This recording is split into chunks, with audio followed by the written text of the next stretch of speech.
because I had incidents with Drake too as well. You know what I'm saying? Oh yeah. Yes, man. Yes, Oh. man. Wait, Kama had beef with who? Okay, Worldwide Entertainment TV, drop that segment now, sir. We gotta hear this. Drake called the boy them. No, one time called security on me, and the next time put the boy them on me. But one time put the boy them on me, and one time called security on me. Security. One time I had an artist at the time I was promoting, and I said Drake had an autograph signing at HMV, and I says like, let's go down there, and we're gonna promote your mixtape at the same time because there'll be a lot of people out there, and we'll give away the mixtape to them for free. So I went down there with a bag of niggas again, my whole hood, a whole bunch of niggas, and we went down there. And my blood, Rich Nice, who's a big promoter out here, and a big promotion. And went with Rich Nice, and me and Rich Nice is there, and the youngins are there giving out the mixtape and this that. Said, let's go up in Rich said, let's go up in HMV. Let's go up in there with the autograph, Drake's autograph signing. So I went up there, me and Rich walk up there, and as soon as we get upstairs now, and Drake is all the way down there sitting on a table, and we went there like this, he stands up like this now, and like he's nervous, he stands up. And then he whispers to the security guard, and that security guard, my boy, Ray. If it was Ray Walker is his name. I'm not sure if Walker's active, but Ray, he was security. He used to work with Tony Cruz, my other boy, at the Bamboo. Tony Cruz used to promote the Bamboo nightclub. And Ray used to be doing security out there with him. And I know Ray from the town. So after Ray now, run, come over, he whispered to Ray, run, come over to us. And he stopped in front of me and said, come up. I know I can't tell you what to do or do nothing or move you or nothing, but I'm begging you because it's my work, it's my job. He says, I don't know what's wrong with him. I don't know what's his problem, but as soon as the man see you, the man come to me telling me, get them guys out of here. And you got to get them out of here and this and that. And I never know his issue what he had with me. I never, ever know.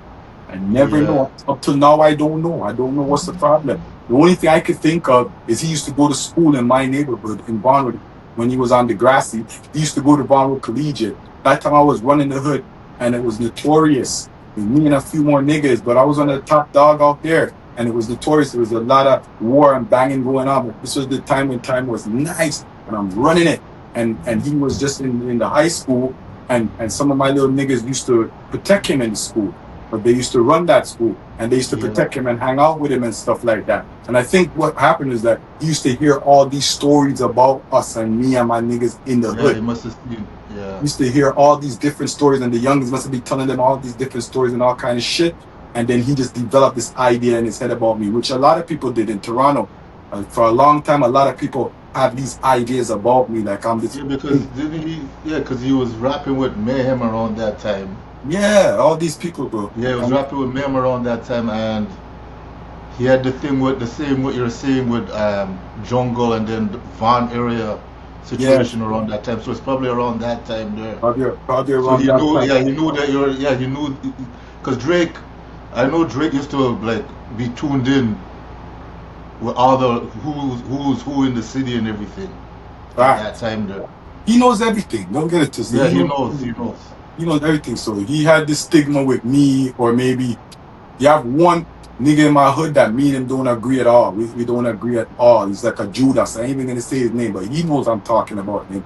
He's like one of these niggas that when you when you grow up in the hood and you know these niggas that like they're not bad and they were never bad and they're good boys and they're mama boy and they're good boy and this and that, but they're still affiliated. They're still cool with the man them. He was one of them man them. But then after a while, he wants to be like the man them. And he wants to be a bad man, but he never was a bad man. So then it turns into like now he wants to prove himself. But us in the hood, we grow with them and we know you're no bad man. You were never no fucking bad man. And you're always kind of, you know what I mean, nerdy or kind of different. You're not like us, and we know that. So we never study him and just look at him like that. But he was cool with one of my right-hand man. One of my right-hand man who was rolling with me from Trinidad, Triggs, that was his boy. And he is close to Drake. And he's close to Drake. Very close to Drake. He's the one that used to be best friends with Drake when Drake was in Barnwood Collegiate. So then after now, he now is probably one of the main ones that was telling Drake fuckery about me because I never dealt with him. I never gave him no ratings. Up to today, me and him don't agree. We never agree. We never like each other. So only for a little bit when he was young, but after never. So he's another culprit in the fucking thing. So then that was the first incident. Then there's 3 incidents with Jake. Then the second one was I had a Bentley, a Flying Spur. I had two of them at one time before, and I had one, my one first one I had the silver one, and that was when OVO Fest was just starting, and his Jewish guys that he's with, I forget their name, but he has two Jewish guys, the one with the beard, forget what his name was. I used to see him in Yorkville, I mean, and me and him was cool. Not Oliver, but the next one, forget his name. He used to have the beard, and me and him was cool. And every time I see him, he'll big me up, yo, what's up, Karma, this and that. I always talk good with him and whatever. And I seen him in Yorkville, and he said to me, yo, you want to come to the show or whatever? I said, yeah. He said, all right, come down there and meet me, and I'll give you tickets. When you come, I'll give you tickets. So I drove down there now. I drove to all the security. When I'm coming down, I'm coming in the Bentley. The people at the gate just start saying, it's future, like this.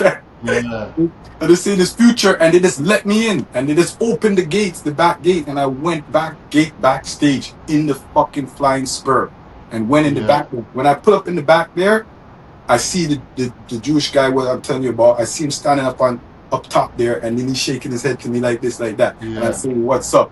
And then when I look at the other side, it's Drake and like all them guys and his OVO guys, and then up there looking like this, and they're waiting to see who it is, and everyone thinking it's like Future coming out of the Bentley, and then I step out the Bentley now like this, and when I step out the Bentley, once again I see a melee up there talking. They're with police. Police is there.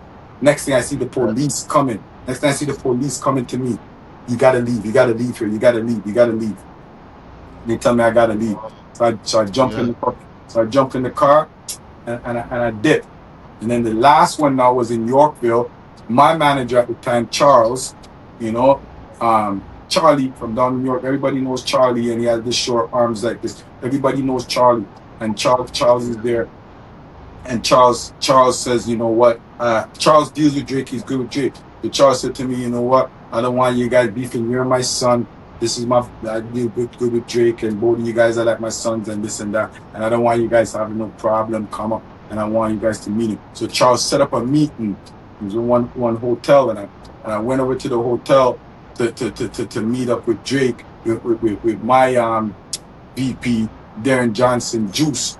And Juice was always around me at that time. He worked in my label. And I went over there, and then I'm waiting downstairs by the bar in the hotel. And I'm waiting for Drake, and he's taking long. He's upstairs and he's taking long. Then he sent down two security. Remember one time he had those two American security, the dark guys, the big muscle guys. He had the two of them. And he sent those guys downstairs first to pre the thing.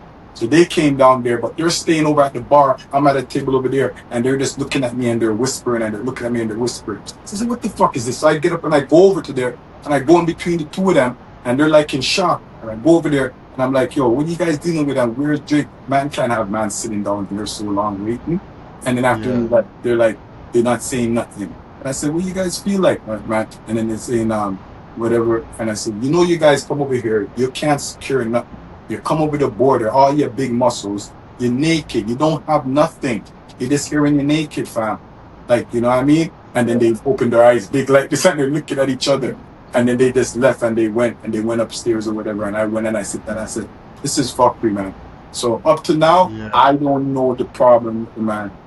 I never have no problem with him. There's other stuff that happened to, but I ain't even gonna talk about that, because that's gonna affect other people. They're gonna get vexed, and I ain't even gonna talk about it. But several incidents, man. I'll talk about that one at another time, but not this time. So, and that's the thing. So if Drake walked into the room now, what would you say to him? Like, I wouldn't really try to run up on him or press him up or nothing like that. I would just nothing like that. Just like a one-on-one talk. Yeah, if a one-on-one talk, I'll be like, Mayu, what's the problem? What's the issue? Like, what? Why is there always this tension from day one? Yeah. Like, and we have no beef. We have no. One thing I'll tell you, like, some girls that I deal with from in the past, he's always going behind them. Like, I'm dealing with them, and then next thing, he's dealing with them. It's like, I don't know if the man watches or whatever. And then maybe long time ago, like when it was Twitter, when he was just coming out, I used to tweet stuff. Like when he was in America on BET, I used to tweet and say, like, you know what? Like, you gotta big up Toronto more.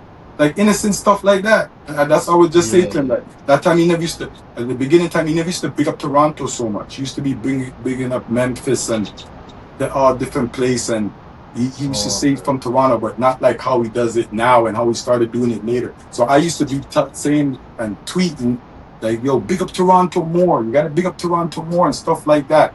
Maybe he didn't like that. Maybe he seen that he didn't like, because that time I used to be big on those things. I used to have more followers than him, more followers than a lot of people. I had 300,000 followers on Twitter, and I was number one on MySpace for all of Canada, and Soldier Boy was number one for all of America.